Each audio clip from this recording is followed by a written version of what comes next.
I smoothed the lace of my mother's vintage veil, the silk cool against my fingertips. This is it. 2 years of planning, 3 years of saving, and a lifetime of dreaming are finally converging into one perfect day. My fiancé, Mark, stands behind me in our bedroom, his reflection in the mirror a picture of supportive devotion. He kisses my shoulder, and for a moment, the world feels stable. I've always been the girl who waits her turn.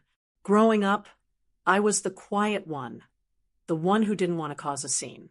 When I met Mark's mother, Evelyn, I thought I'd finally found the maternal figure I'd been missing. She was elegant, commanding, and seemingly thrilled to welcome me into their prestigious family. I shared every detail of my dream wedding with her. The secret garden at Willow Creek, the specific shade of blush peonies, the string quartet that plays hauntingly beautiful covers of 90s rock.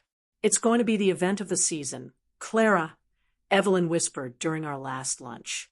She had that way of looking at you like you were the only person in the room, making you feel chosen.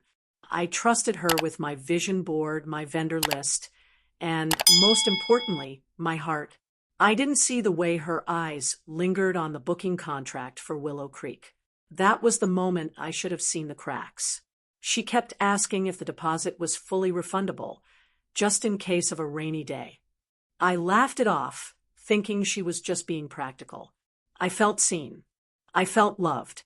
For once in my life, I felt like I wasn't just a guest in someone else's life. Then the email arrived. It was a standard automated notification from the venue coordinator at Willow Creek. Reservation canceled per client request. My breath hit a wall in my lungs. I called the venue, my hands shaking so hard I nearly dropped the phone. The coordinator sounded confused, then sympathetic. Your mother-in-law, Mrs. Thorne, called this morning, she explained. She said there was a change in the family schedule and moved the booking to her name for a charity gala. Since she's a platinum member of our board, the transfer was processed immediately. The room spun. I stared at my reflection, the girl in the vintage veil, and realized the woman I trusted had just erased my future with a single phone call. I wasn't just a bride anymore. I was a casualty of Evelyn Thorne's ego. I stand in the center of our living room, the silence of the house feeling like a physical weight. Mark is at work, and Evelyn isn't answering her phone. I drive to her estate, my heart hammering against my ribs like a trapped bird. I expect an apology, or perhaps a misunderstanding, some logical explanation for why my wedding venue is now a charity gala. When I arrive, she's sitting on her patio, sipping tea as if she hadn't just set my life on fire. She doesn't even look up when I slam the car door. Clara, dear, you look frantic, she says, her voice smooth as polished marble. It's not good for the complexion.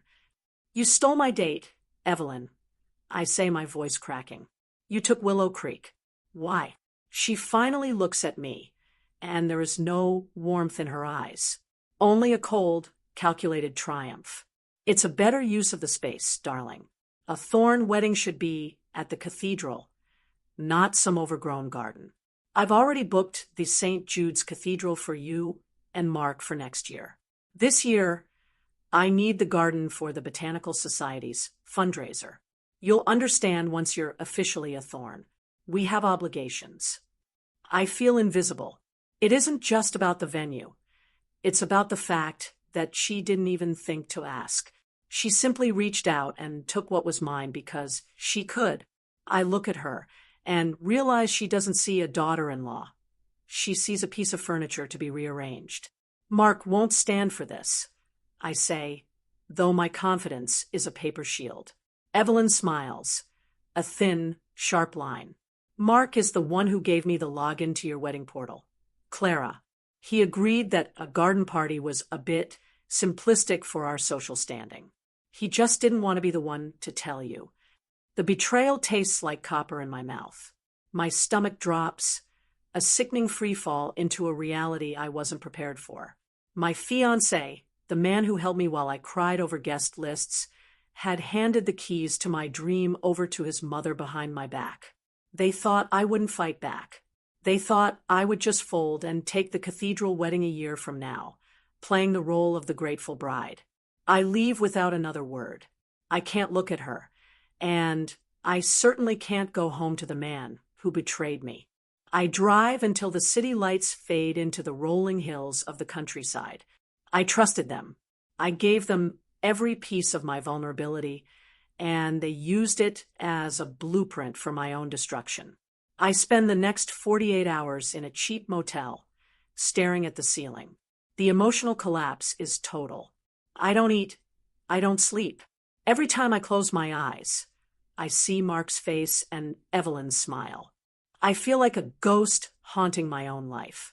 Mark calls me dozens of times. His texts change from "Where are you?" to "Don't be dramatic" to "My mother is doing us a favor, Clara." Each message is a fresh blade. He isn't even sorry. He views my heartbreak as an inconvenience to his mother's social calendar. He doesn't see me at all. I realized then that the wedding I was planning wasn't just a party. It was my declaration of independence. It was the one thing I had built for myself, away from my own fractured family history. And they took it because they believe I am small. They believe I am a character in the Thorne family epic, meant to stand in the background and look pretty. On the third day, I stopped crying. The grief hasn't left, but it has hardened. It has turned into something sharp and cold. I pull out my laptop and look at the map of the Willow Creek area. It's a valley, beautiful and secluded. Willow Creek is the crown jewel, but right next to it, separated only by a low stone wall, is the old orchard. It's a working farm, rustic and unpolished. It lacks the manicured lawns of the creek, but it shares the same sunset, the same air, and the same majestic view of the valley. A plan begins to form, a desperate, wild idea that makes my pulse jump. I call the owner of the old orchard. A woman named Martha answers, her voice gruff and tired. I tell her my story. I don't hold back. I tell her about Evelyn, about the betrayal, about the charity gala happening on my wedding day right over her fence. She's a piece of work, that Thorne woman. Martha says, a low chuckle vibrating through the phone. She's been trying to buy my land for a parking lot for years. She hates that my barn is in her sight line. Martha, I say, my voice steady for the first time in days. I want to rent your orchard. Not for next year. For the same day as the gala. I want to build a stage right against that stone wall. That was the moment everything changed. I wasn't the victim anymore. I was an architect. I return home with a mask of compliance. When Mark sees me, he looks relieved, but it's the relief of a man who thinks he's won an argument. I apologize. I tell him I was overwhelmed and that I understand his mother's vision. I knew you'd come around, he says, kissing my forehead. I feel a wave of revulsion, but I don't flinch. The cathedral will be magnificent. I just want to throw a small thank you lunch for my side of the family on the original date. I tell him, since we already have the vendors booked and the deposits are non-refundable, it would be a waste not to use them. I found a little spot nearby. He doesn't even suspect a thing. He's so focused on Evelyn's gala, which he is now co-hosting, that he barely glances at the lunch details. I spend the next month working in the shadows. I move every single vendor. The florist, the caterer, the quartet, they all hear the story, and they are all appalled. They move their contracts to the old orchard in secret. I find out through the grapevine that Evelyn's gala is a massive affair. She's invited the city's elite, the press, and the board of the Botanical Society. She's turned my wedding day into her crowning achievement. She thinks she's buried me, but I've been busy. I find the guest list for her gala. I see the names of people she's trying to impress. And then I do something truly scorched earth. I send out my lunch invitations to the same people, not as a competing event, but as the official Thorne wedding after-party, hosted by the bride herself, right next door. I also discover the secret Evelyn was hiding. The charity gala isn't just a fundraiser. She's using it to announce a massive development project that would bulldoze half the local forest. A project she knows I would have protested. She needed me out of the way, so she could use the Thorne family brand to greenlight the deal without my sentimental interference. I feel a strange sense of calm. The betrayal is deeper than I thought, but so is my resolve. They think I'm playing a game of checkers. They don't realize I've already flipped the board.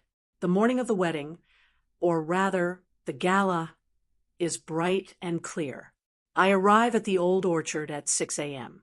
Martha has been an angel, helping me string thousands of fairy lights through the apple trees.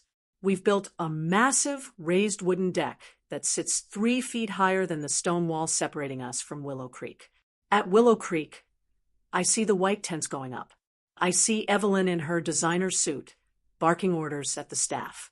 She looks triumphant. She looks like a queen overseeing her kingdom. She has no idea that on the other side of the wall, I am building a revolution.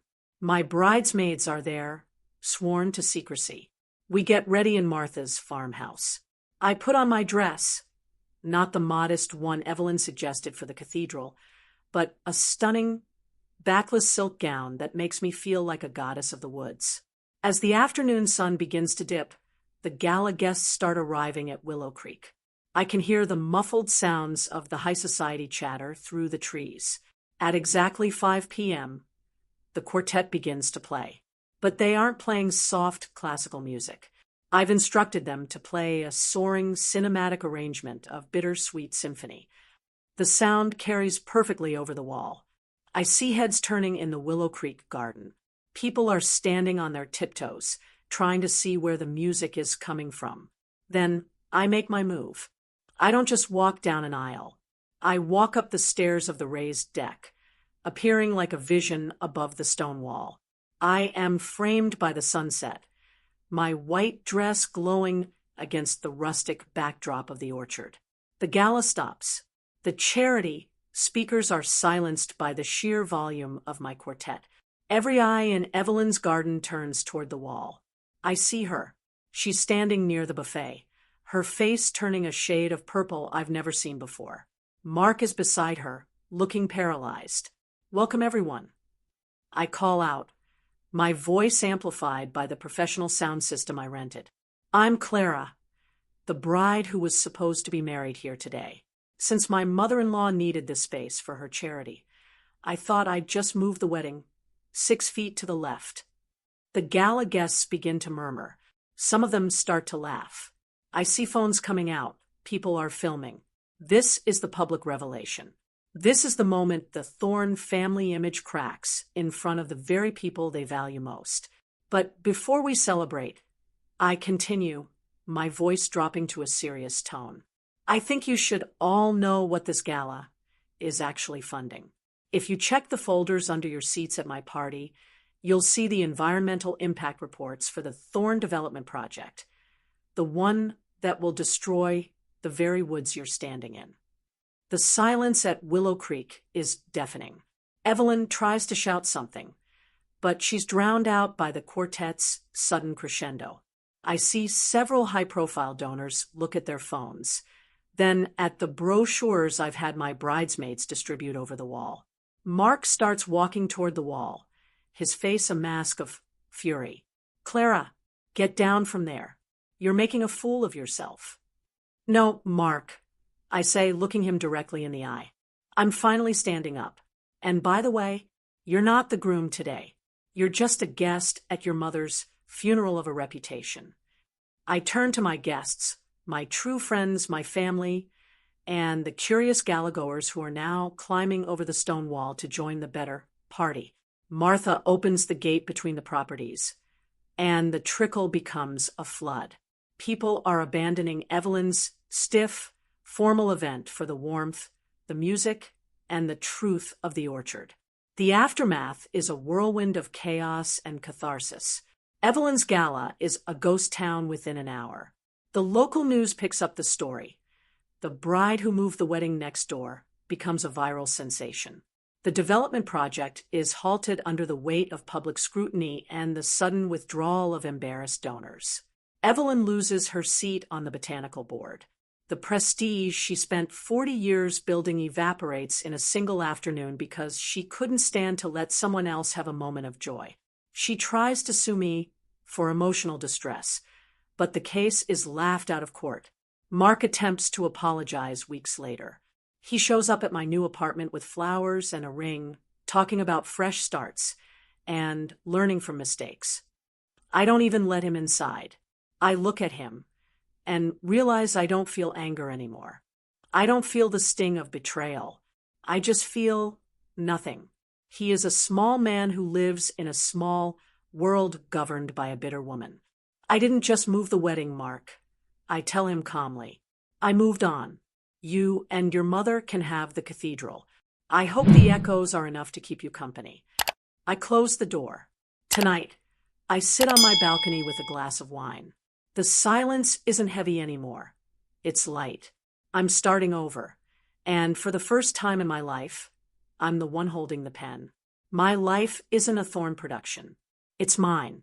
The betrayal was the catalyst. The secret was the fuel. The revenge was just the beginning. Sometimes losing your family is the price of finding yourself.